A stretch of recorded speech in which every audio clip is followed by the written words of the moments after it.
I would like to invite our next speaker here. And just before I do that, I want to tell you about a new program that's been launched in Stanford like a few years ago. It's called CDDRL.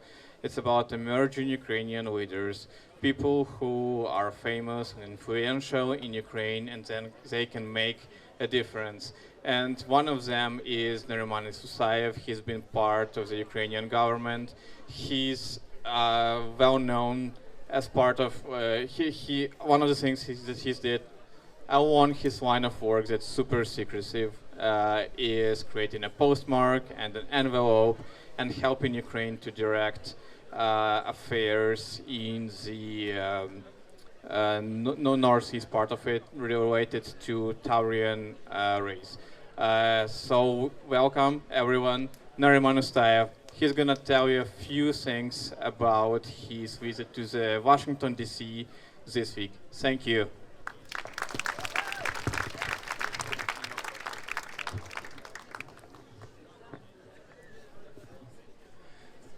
Dear friends, last week I spent in DC within the Ukrainian Emerging Leaders Program, having meetings with interesting, important people, Ukrainian ambassador to the US, folks from House, the National Endowment for Democracy, Atlantic Council, other think tanks. First and foremost, I want to say that we Ukrainians are on the same page with our partners in the US. We all understand that Russia's war on Ukraine is an attempt to bring the Cold War logic to the life again with all these terrible spheres of interest. The threat is that Russia always comes to the negotiations with nukes. Really, it's hard to discuss human rights, justice, with a government whose moral compass is broken, with a government who's bringing, as I said, ballistic missiles with nuclear warheads.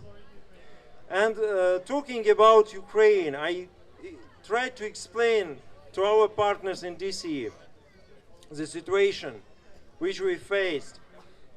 And I made it just given an example, like you imagine a pyramid. And on the very top, small part, was pro-Russian Ukrainians from government, business, military, who had connections with the Kremlin and Russian Special Service. But this page was red. It's over by Russian bloodshed in Ukraine.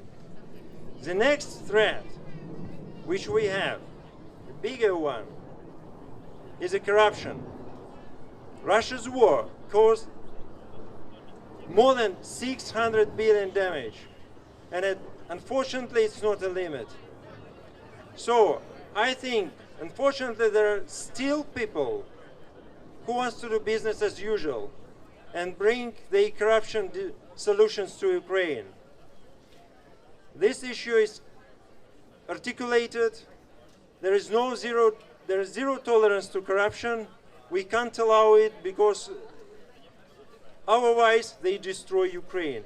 And the third part, which we should change, and this is the biggest one, with a huge influence, is the political culture. Because political culture, post-Soviet political culture, allowed to Yanukovych win in 2010.